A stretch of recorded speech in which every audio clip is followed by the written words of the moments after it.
Folks, it is that time of the week. It is a time for Jungle Drums. I'm joined by my good friends Gim Boyd and Sergeant J. Hola. Hi there. Hey, how's it going, guys? I had a really bad day. I woke up this morning. Well, yesterday, right? I had a really awesome day because I went to that open day at the university that I want to attend. Which was great. You know, lots of fun. It was excellent. Made the mistake of having a meal whilst I was up there, in the fine city of Glasgow. And so this morning I woke up and my stomach was just screaming at me, and other parts of my gastrointestinal system. So yeah, it wasn't a good start to the day for me. You heard it here first. Don't eat from Glasgow. No, that's not the case. You know, that's not me being racist because I'm an Edinburgh boy, born and raised. You know, it has nothing to do with that. I swear. It was just, I don't know. I just This just in: Acute Jungle accuses Glaswegians of being dirty. Fake news. No. No, it's honestly, I don't know what it was. I just, for some reason, I woke up this morning and my guts were just doing backflips, and so I did not have a great day. But hey, the show must go on. So there were. What about you, gentlemen? How was your day been? Boring. What I can say, just boring. Oh, yeah, that was boring. Mine's more interesting. I had to go from one side of London to the other just to have a guy poke my tooth around. But yeah. Speaking of which, how did that go? What were they saying to that? Well, out of 4 wisdom teeth, 3 of them have got to come out Oh, nice. on the 31st, and they'll do it. And they'll put me almost to sleep, take them out, and I'll be dopey for the rest of the day, but it'll be done. It'll be For gone. the Maz. The pain will be gone. I will be happy. Excellent. No, that's good to hear, man. Hopefully that saga will be done with soon. Oh, thanks, Mr. Creature. You're so Your kind. day was so much more fun than mine. I had to sit for a bloody Java course. Because I'm still doing this whole entire week of stuff that I basically already know. You say fun, you didn't have a strange man poke your infected wisdom tooth. Yeah, that is true. That is true, I suppose. See, you just wait. You just wait. Keep making fun of work, and you never know. They might, one of these days they'll tune in the Jungle Drums, or they'll look through the archives, and they'll be like, "That son of a." I'm not making fun of it. It's just so we've got something more of an intermediate or advanced course for it. Yeah. But I got to put on it, so I'm not gonna complain. You gotta start somewhere, pleb. Exactly. Yeah, Pleb. Not true. sorry, Right. pleb. Okay, enough small talk. Let's have some big talk. Let's talk about some stuff. Let's start off with some gaming things, right? First bit of news is from Tech Radar, and it shouldn't be a surprise for anyone that's been keeping up to date with what games are coming out. But of course, The Evil Within 2 is coming out on Friday, I do believe. Friday Tomorrow. the 13th. Of course it would. So there we go. I think they've done a... Have they not Tuesday done... the 31st would have worked as well. But I think they've done a fresh trailer, or they've got so many trailers. I mean, holy crap! they've got the Red Bad launch trailer out as well. Yes, Just yes. the newest one. But yeah, Evil Within 2. It's going to be on Xbox One, PS4, and PC. I almost fired up the first one today because I still never finished it. I bought The Evil Within specifically for a Halloween stream, which then turned out I didn't stream. I just had my nephews over. It was like a couple of years ago, and oh my god, that game, the jump scares are real. Like, honestly, I mean, me and my other half, we like to try to watch scary movies. Like, we like to try to scare ourselves, and movies these days just don't seem to do it. I can't remember the last time. I think the last time I saw a film that scared me was when The Ring had first came out, and that was a bit freaky at the time. But it only seems through video games, the jump scares you get. Maybe it's, what do you think? Is it because you're so much closer to the screen? Or... I think you're a lot more immersed in it as well, aren't you? Really, Yeah. In terms of the fact that you want to survive. In a movie you kind of watch, you're like but you're the one actually playing the character. You're the one that wants to complete the game. So, and Also, it's a lot more, I'd say, easier to become focused on a game on one point, and then suddenly have something out of nowhere just jump at you. Yeah. Whereas obviously in films, you kind of, you know what you're expecting, sort of thing. You know, it's where good horror films and games, in my opinion, do well is when you go inside a room and you think, oh, there's definitely going to be something here, and there isn't, and they catch you out when you're not expecting it. Because with games and films, you sit there and go, oh, this is clearly going to happen, and it does, and you're like, oh, nice. So, but yeah. No, I mean with the first Evil Within, like I said, I didn't finish it. I've gotten pretty far through it, but I did really enjoy it. The storyline was actually quite good. It was quite a decent cinematic experience. The game's not perfect by any means. There's a few issues. I found the difficulty ramped up. Like, it was quite strange. Like, it started off, a nice kind of linear difficulty curve right up until a certain point, and then it just cranked on to a full 11. But that's just my opinion. Graphically, it was great and all that. And I would assume that the Evil Within 2 is just going to improve upon the original, hopefully. It's a game I still need to play. Yeah. It's not really my kind of game. The modern horror games are all about jump scares, and that's not really my thing. But the guy behind Evil Within, Shinji Mikami, is behind the older Resident Evil games. See, that explains a lot. Yeah. Yeah, and he did the remake of the first Resident Evil, which is probably one of the best Resident Evils out there. He also worked on Resident Evil 4, which is where it changed, but that was still good. Mm-hmm. But I like tension in my horror games rather than just, boo, I scared you. Yeah, I mean, well... You just annoyed me.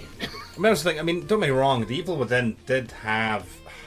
I hate saying it's jump scary, because I suppose Alien Isolation, games like that are probably more heavily jump scary than Evil Within was. I mean, the Evil Within did have a lot of tension, but it was one of those games that had been, for me at least, the first in a long time that I really enjoyed the story. Like, I was playing to progress the story. That was my kind of main motivation. I wanted to know what was going to happen next.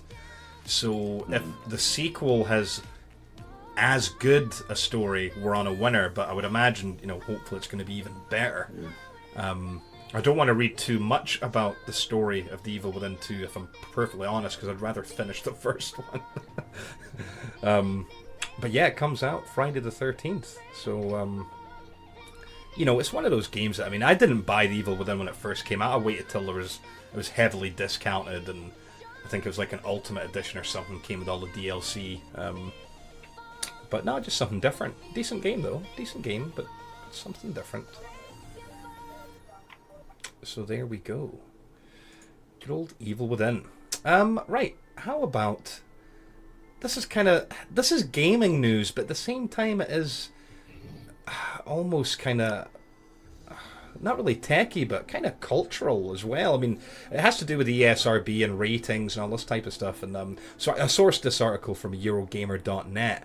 And this is, of course, about loot boxes. And so loot boxes, there's been a lot of heavy discussion about them, about the regulation of them, because for quite a while now, they've been considered a virtual form of gambling.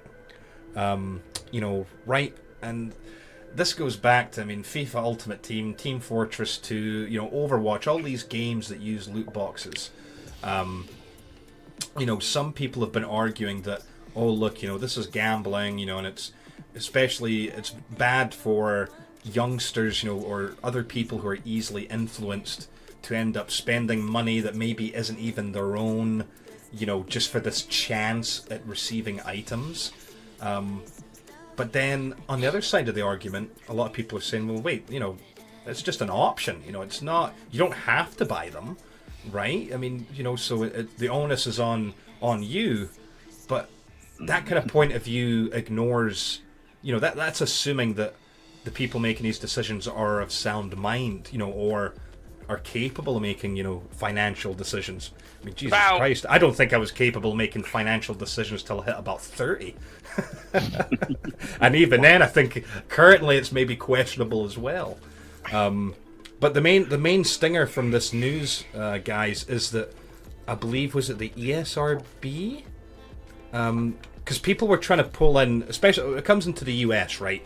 And US laws, there's a gambling act, and I think this is where they're where all these issues have raised from, because people are trying to say, well, wait, where does it fall under the legislation? The Gambling Commission was approached, I think over here in Europe. Is that right? Is that over here or is it over in the States? Gambling Commission. I have a feeling that's got to be in the States, right? Yeah. I would imagine. And so sure enough, the Gambling Commission's replied, quoting paragraphs from the legislation, saying that loot boxes or crates or whatever resemble slot machines, because I like that kind of analogy, saying that, well, yeah, it's like a slot machine. They're saying that loot boxes are not considered gambling unless they contain items with real-world value. Like the CSGO crates. Yeah. Those items can be sold on. Yeah, this is... Problem is even when you can't sell them, they still play on the same impulses that people have. The compulsion to gamble is the same thing there. I perceive value to the person. So that explanation sort of leaves a loophole open. Yeah, and it kind of covers As long as you can't sell it on, it's still predatory. And that's the thing, I think that's why that covers stuff like your FIFA coins, or even on Steam. If you think about it, you can sell all your stuff on Steam, but you don't have an option to cash out. You know what I mean? It's only just added to your wallet, so you can purchase things, but you can never actually physically get that cash. And I think this is where the Gambling Commission has kind of drawn this line, trying to settle the argument. But Steam Wallet, I'd count that as a virtual currency. I'd count that as a form of cashing out personally. Yeah, I know. There's that dollar sign or that pound sign next to it, or the euro sign. I know it comes with it's semantics, isn't it? I mean, it looks. You would say yes, that's money. Come on, it's money.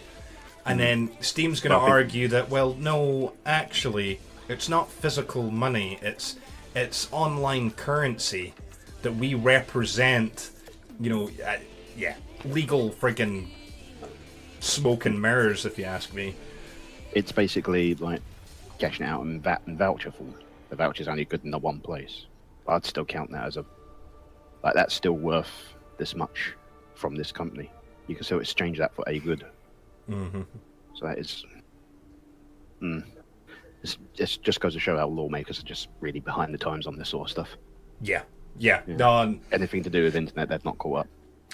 When you add into the mix the the two major kind of organizations that deal with video games for game ratings, PEGI and of course the ESRB, which is in the US and Canada, some of these kind of people that are really outspoken about this issue, they've been harping on these organizations to actually put like a warning on the box of a video game that contains gambling. Well, as these people are defining gambling. But it's interesting, how the ESRB even responded, saying, look, their stance is that loot boxes are not gambling because they guarantee players receive something. And that's another kind of interesting point. That's true. With gambling, because let's put it this way. In all honesty, when we define taking a gamble, right, we usually mean you're either going to walk away from that with something or actually by losing something. And with loot boxes and loot crates, you never actually lose anything. You know what I mean? Now, you might feel you got hard done by. You might feel, I spent how much money on that crate, but I only got common items. Man, what a jip. Yes, but you were still compensated. Whereas when you gamble, you could go and put 100 quid down on a roulette spin and walk away with absolutely nothing. So I can see that point of view. I can see why the ESRB decided to go that way. And then PEGI over here in Europe, the argument, PEGI does actually have a designator for games if they teach or encourage gambling. But what PEGI said, it's not up to PEGI to decide whether something is considered gambling or not. this is defined by national gambling laws.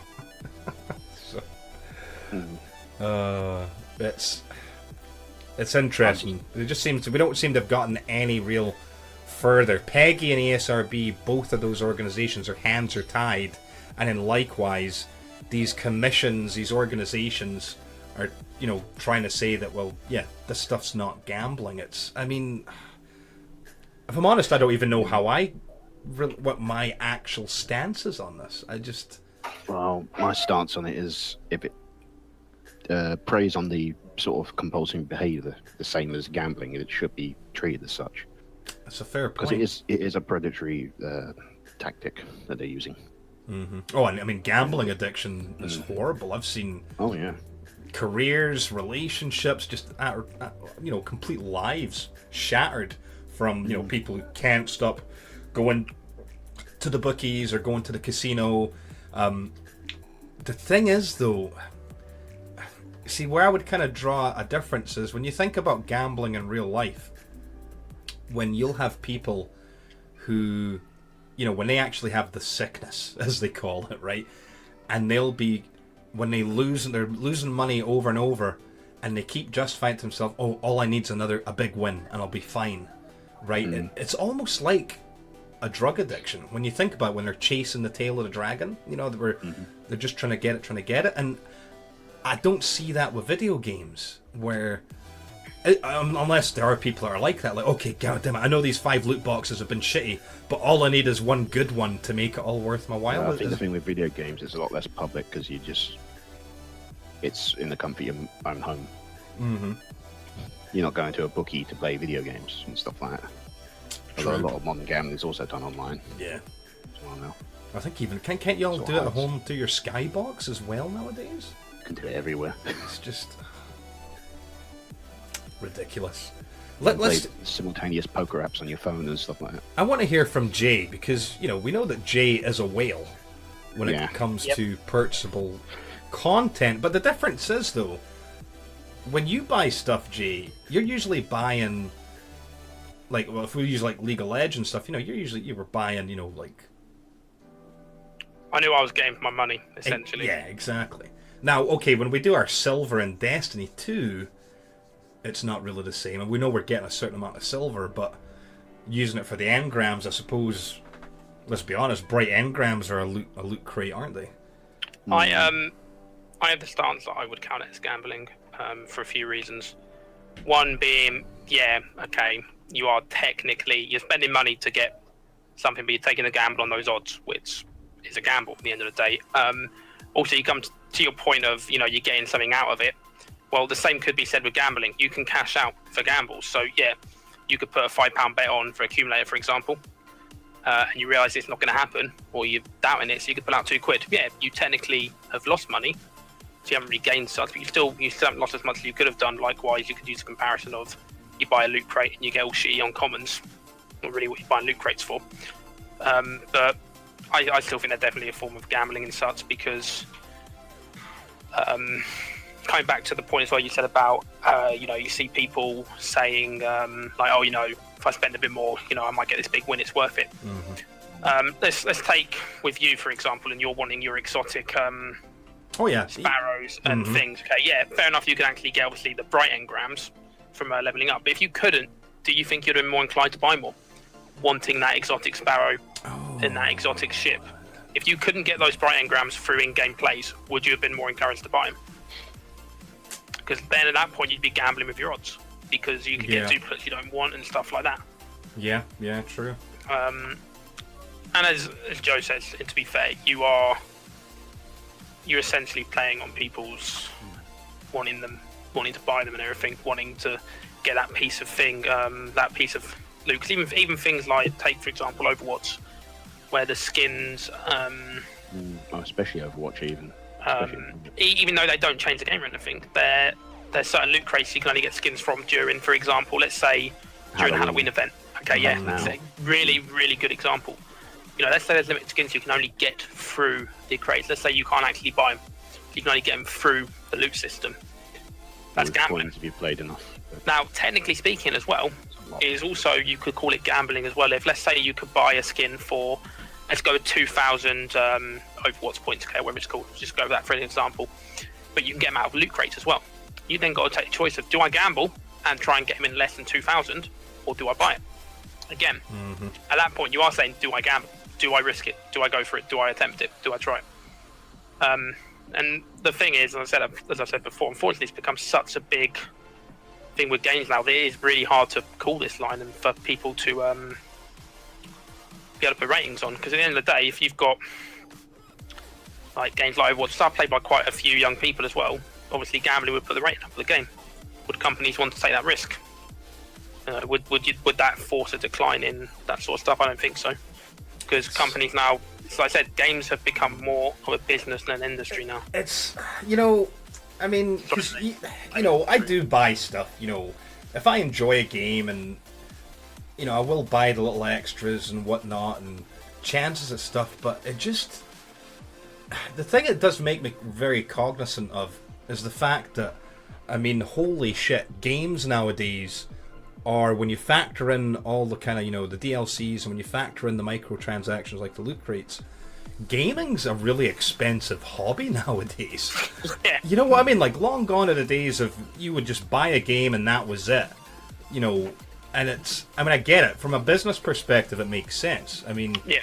You look at what Bungie said in their kind of financial release statements to do with the first Destiny, that their silver, their microtransactions netted them more than the sales of the DLCs. And that's quite a big deal. So I mean, it makes absolute sense why other companies, are doing this, because again, there's so many games and so many people that don't buy DLCs for games, but they might actually take part in some of these microtransactions. So things like Shadow of War,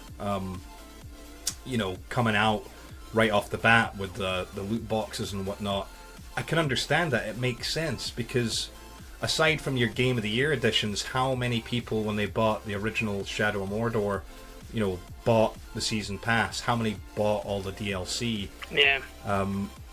So I get why they're doing it, but I mean, holy crap, it's just quite amazing that that's where we're at now. And I can understand why people are getting outspoken on this issue, why they're trying to get legislation, because it's like you guys are saying, about it's not about really trying to point the finger at the game devs and lay blame. It's more about trying to protect vulnerable people. Yeah. Whether that's protecting children, whether that's protecting people like Gim was saying, who maybe, would become proper addicted to the point where they're just in financial ruin because they can't stop buying loot crates. Exactly. It's about protecting these people. So I could understand why the argument's there.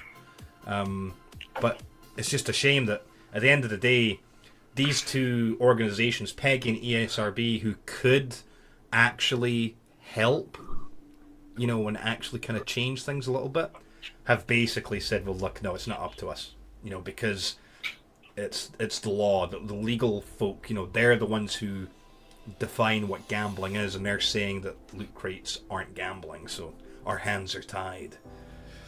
It is a shame, really. Again, this is said because of how big it's become recently. It's become much more of a problem. But I think the main reason it's become a problem recently is the single-player games that are chucking loot boxes and stuff like that. Yeah. That's what's setting everyone off. Well, it's because, as I said, you can see these companies that, well, businesses, companies, whatever you want to call them, are seeing, obviously, again, as I said, gaming industry has become more of a business than an actual entertainment industry, in my opinion. But they're seeing these tried and tested methods of loot boxes selling, and they're like, well, holy crap, these make a lot of money. If other games can do it, why can't we? And that is where the big problem comes in, is it's just this, sort of follow the leader sort of style of things. Well, I mean, I've said it before, where it made sense in a we said this, was it last week or the week before?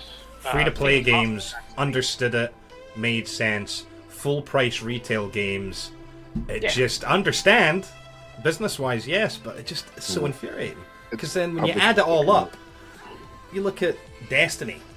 If you add up all the DLCs you bought, Jay, and however many times you bought silver, or then likewise with Destiny 2, based off how much silver's already been bought, and season passes, they're expensive. Gaming is not a cheap do. Funny thing is, it still wouldn't come anywhere near my bloody league spending, but...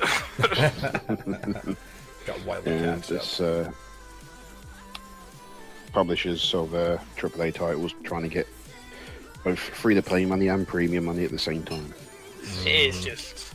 If they want a shame, free-to-play economy, make a free-to-play game. That's what they should do.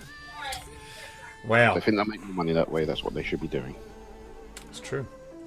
Speaking of things that make money, there's been this huge battle going on, over the last several weeks, and that, of course, is the battle between Fortnite and PlayerUnknown's Battlegrounds. This article is sourced from Kotaku,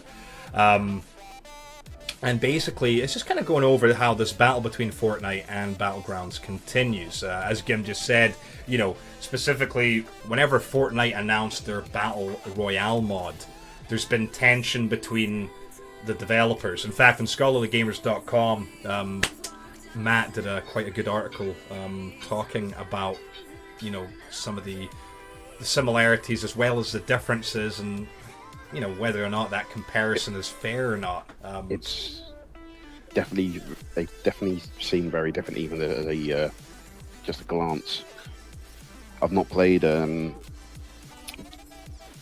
Battlegrounds, but I've watched a few games, and it is really slow. But I've played Fortnite Battle Royale a few times, and slow is not one of the words I use to describe it. Yeah. At most, you get about 2-3 minutes at most where you're just running around looting stuff, and then it's like there's people everywhere. It's a smaller area and still got 100 people chucked in. It's plays a lot faster, and I kind of like that. So I don't like the idea of standing around doing nothing for ages. Yeah, I mean, one of the big, there's a lot of debate going on about, they're salty because of they're using their engine, they're salty because of this, blah blah blah blah blah. And when it really comes down to it, it's PlayerUnknown's Battlegrounds. They're a bit salty because they lost the race to console. That's the main thing. I mean, yeah, the culling, had that had kind of came out in the preview program, did it not? A while back. I think it. I'm not sure it actually did. I think they announced they were going to. They announced it, but I can't everyone had already lost interest in that. Yeah. But so that's one of the big key things. Is that look, Battle Royale on Fortnite won the race to console.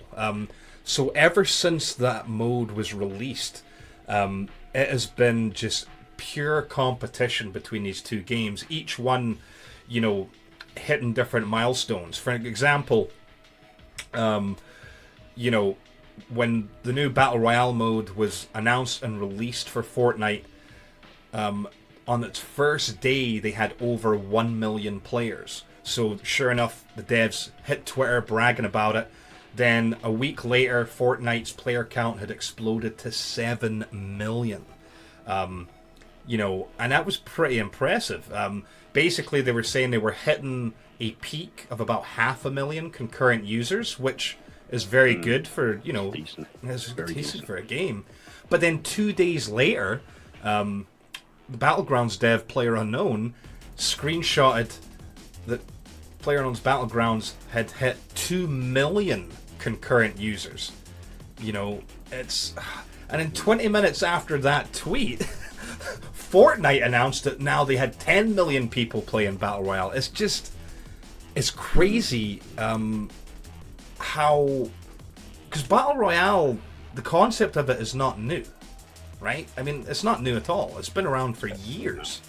And it used to actually be really unpopular. Because I remember years ago, Lyric, he was one of the first streamers ever, that I know of at least, to stream a Battle Royale mod. And I think at the time it was for Arma 2, I believe. And no one really liked it. No one was interested. He still did it because he enjoyed it.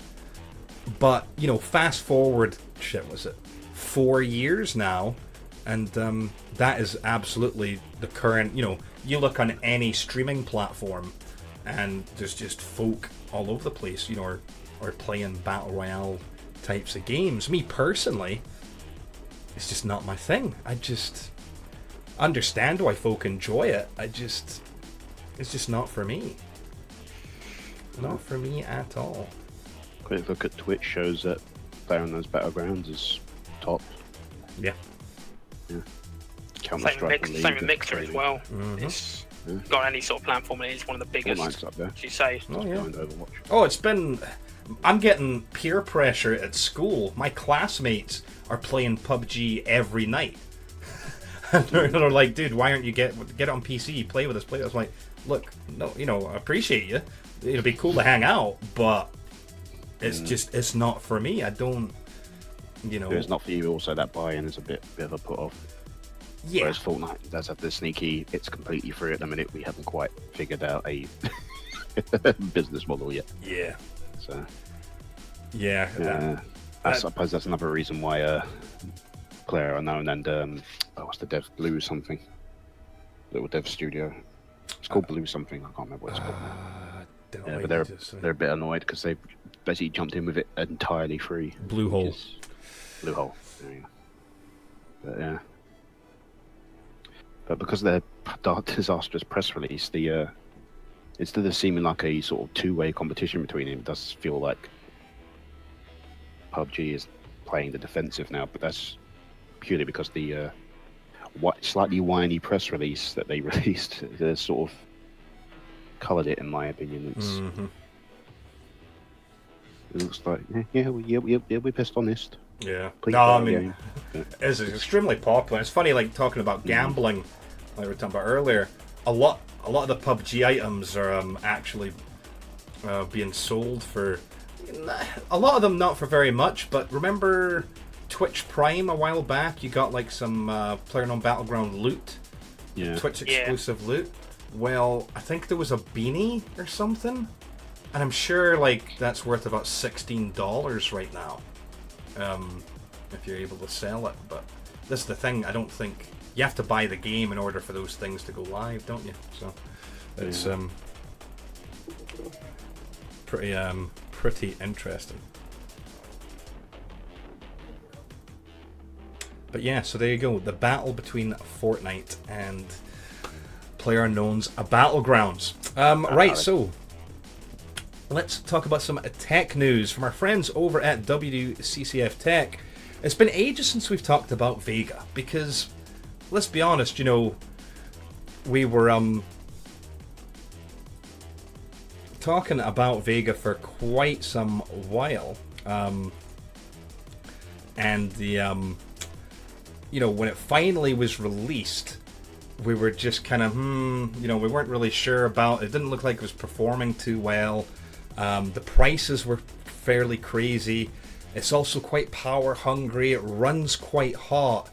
But this latest piece of news was quite interesting. It caught my eye, and it was saying that the AMD RX Vega 64 outperforms the NVIDIA GTX 1080 Ti by up to 23% in Forza 7 when ran in DirectX 12 mode. So this is quite crazy. Now, you've got to kind of read between the lines here. The guys gals at AMD did say that the drivers used for this test were officially optimized for Forza 7. And this is kind of something that people forget, is that with video card drivers, whenever a new game comes out, like you expect for AAA games at least, you'll always see a new driver come out just before in preparation or not long after. So I think, I'm not convinced here that Vega 64 actually wipes the floor of a 1080 Ti. We know that it doesn't in most things, and I think this is honestly just a case of driver optimization here, where Nvidia's driver wasn't up to date, hasn't actually been done anything for Forza 7 yet, whereas AMD kind of beat them to the punch. So we'll have to see later on down the line. But some of these the graphs here were quite interesting. That ran just at 1080p.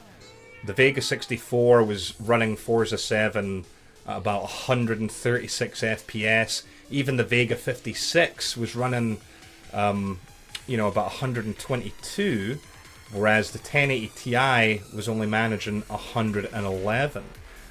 Likewise, if I have a look down at 1440p, the Vega 64 was hitting 115 frames per second, whereas the 1080 Ti was behind it at 102.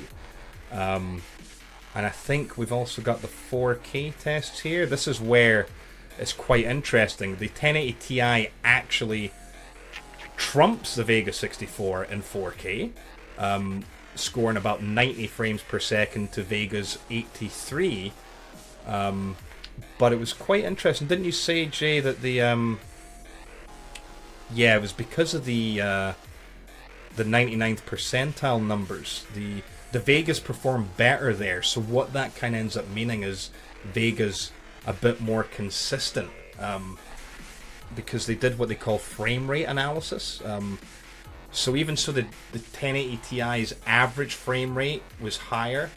It delivers them in a slightly choppier manner than Vega.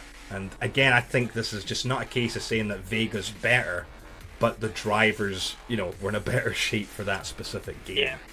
I think so. I hate to say it, but I think this article, it's great. It's really nice looking at the numbers, and it definitely got my attention. I mean, that's a big deal. When it says Vega 64 outperforms 1080 Ti, it's like, whoa, shit. Wait, this is actually now, a value. This is a good deal. But no, it's I think it's really a driver thing. Because the team over at AMD, they're usually really good at, on launch, their drivers maybe aren't up to par as well as NVIDIA would say, just in my opinion. But over time, AMD's really good at kind of making their, improving their drivers a hell of a lot. That goes for their main boards as well. But no, quite interesting. Because, I mean, that's the thing. If Jay, if you had the money, I know if money was no question, we'd all be getting 1080 Ti's, but in this kind of mid-range area where, AMD cards or a 1070 or a 1080, I kind of myself don't know where I would go. Yeah, it's quite difficult now to pick the sort of place you would want to go with them all.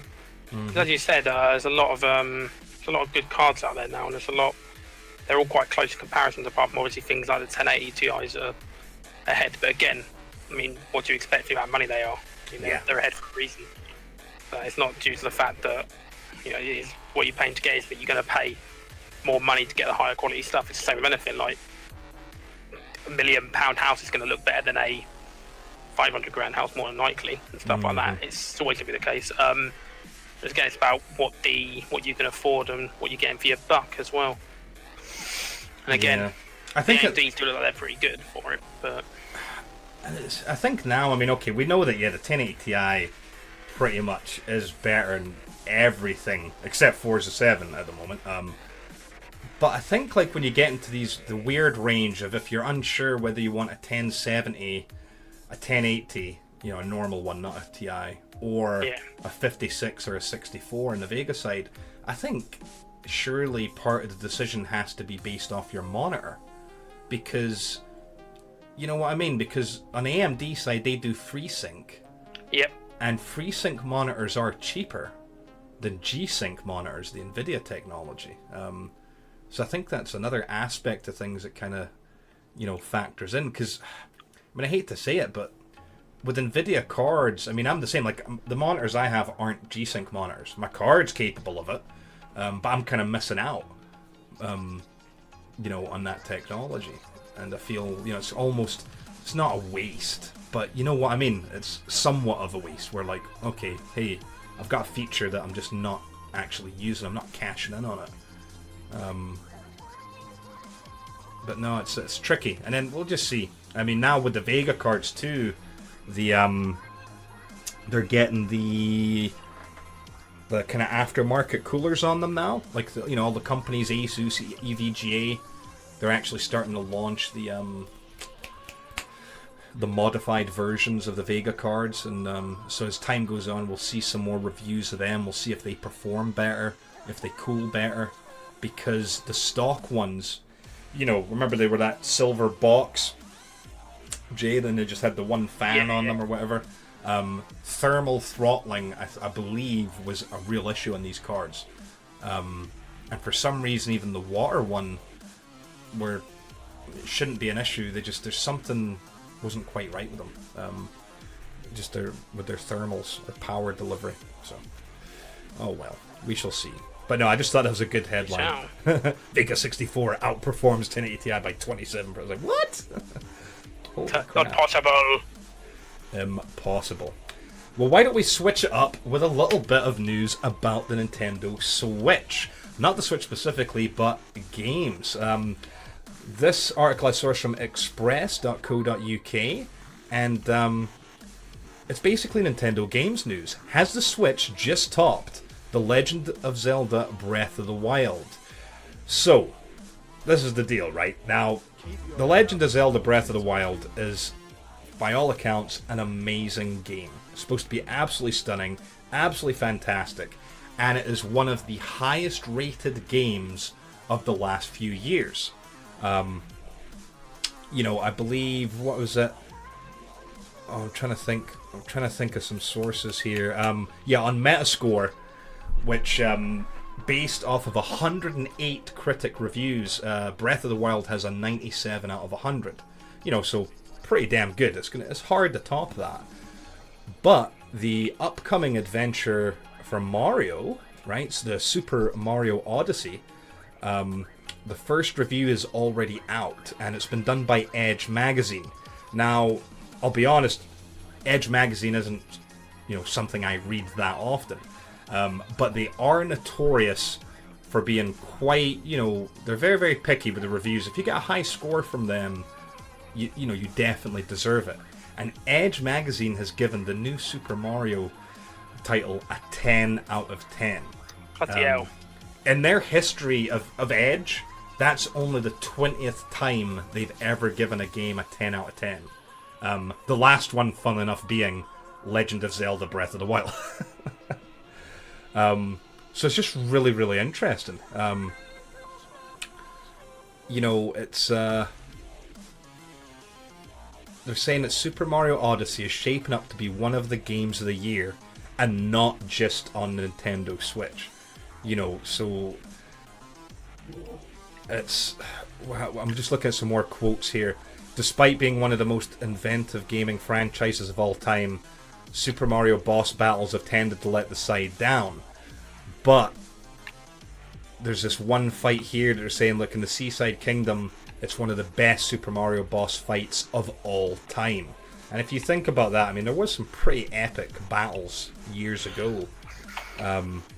So, no, it's quite interesting. The game's going to be launched on October 27th, and if this early review is anything to go by, it's going to be fantastic. That's upsetting, because that's making me want to get a Switch again. Well, see, I was just about to ask you, now that, okay, because, let's be honest, when most people talk about the Nintendo Switch, a lot of people refer to it as the, you know, the Zelda box, because there's very few games. I mean, okay, there's the new Mario Kart, Splatoon's a hell of a lot of fun, you know, but most people justify their purchase of the Switch based off Breath of the Wild.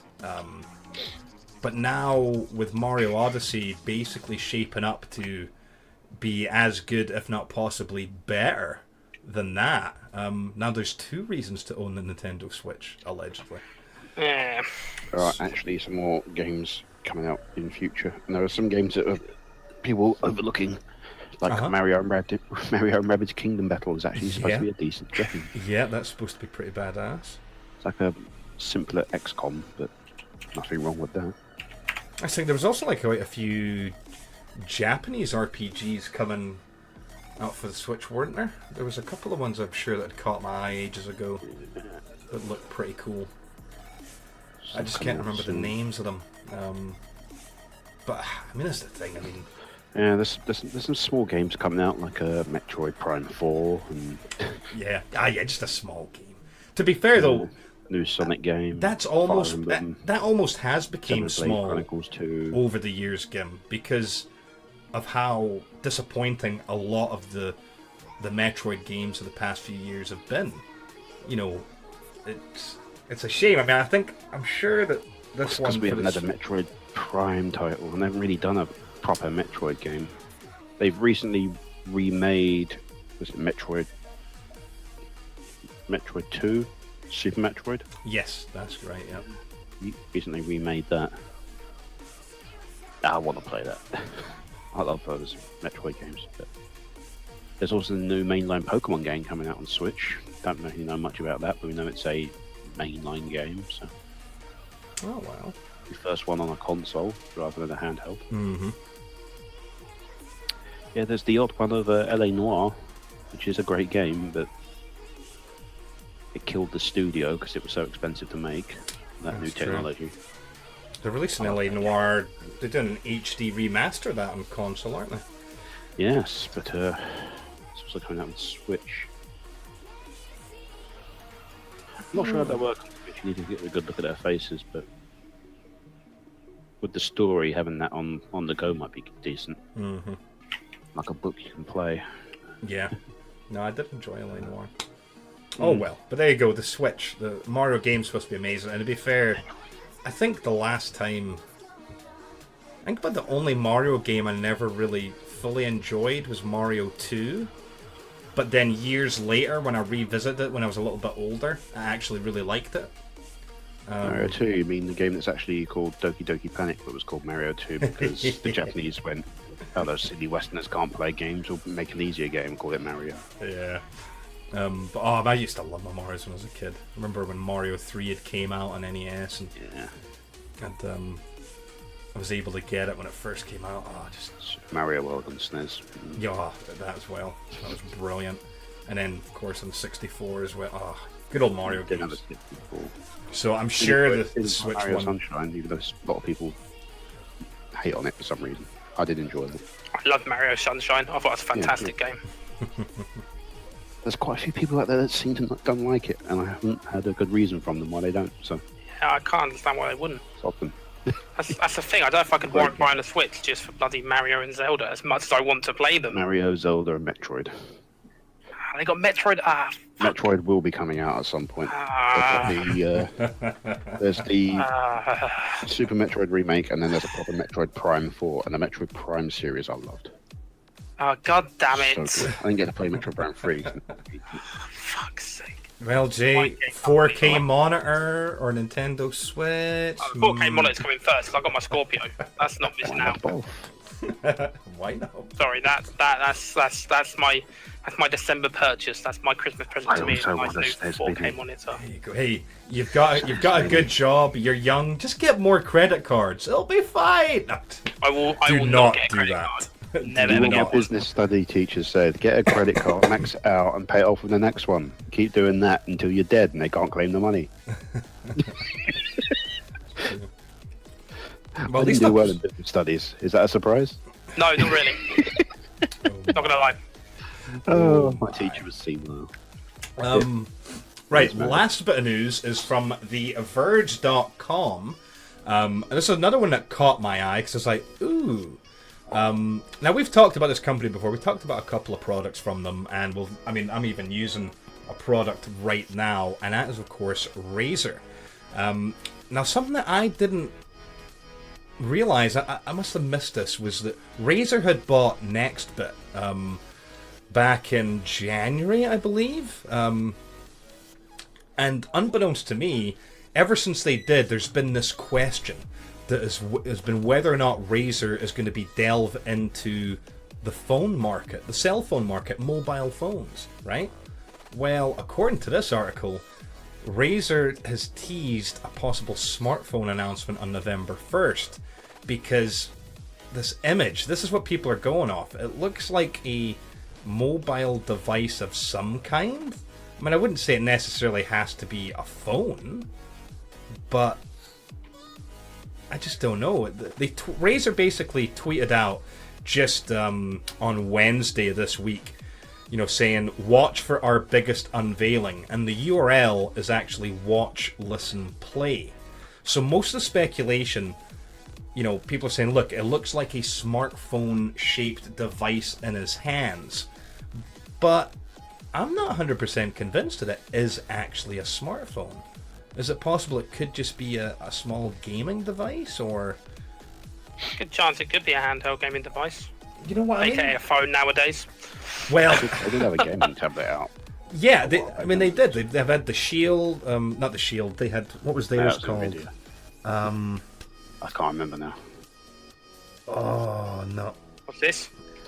they had a tablet. Oh, it's the oh god, I know which one you're on about. Was that the? Life of Me? Razor Blade. Was it called the Blade? Might have been the Blade. They've got one called the Blade. That sounds like it would be something they would Straight call Edge it. Pro gaming tablet as well. I just did a quick Google search. Yeah, because I think that, but I don't think they did very well with it for some reason. So maybe They're all big and heavy, I think. That's what did it. maybe that makes sense, and it would be a phone if they've already kind of attempted to penetrate the tablet market and it didn't go well for them.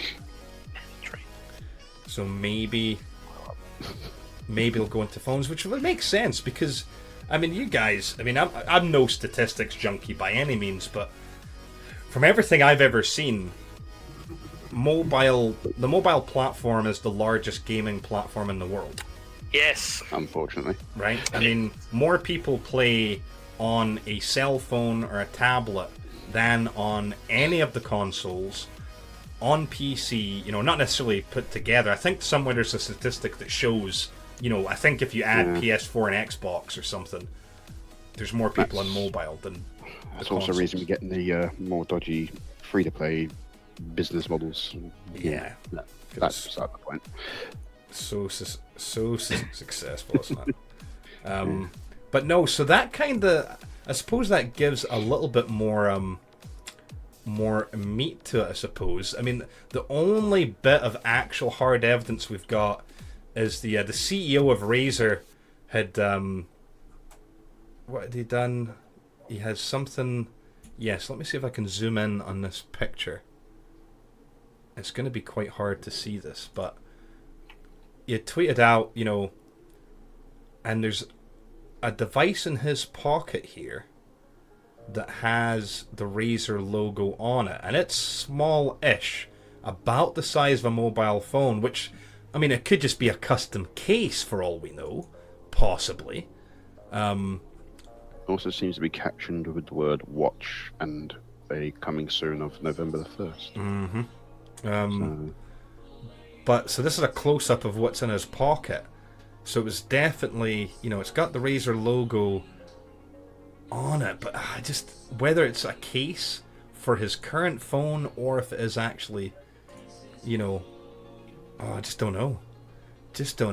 We're just gonna have to wait unless we get some leaks prior to that. But knowing Razer, I don't think they'll allow let it to anything happen. slip. No, they're pretty tight-lipped usually.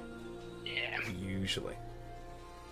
But it'd be quite interesting because, if Razer does a mobile phone or a cell phone, obviously the focus has to be on gaming, right? So I would imagine it's going to have, a pretty juicy, powerful processor, good graphics on it. Another thing people forget about Razer is they've got a really good cloud infrastructure.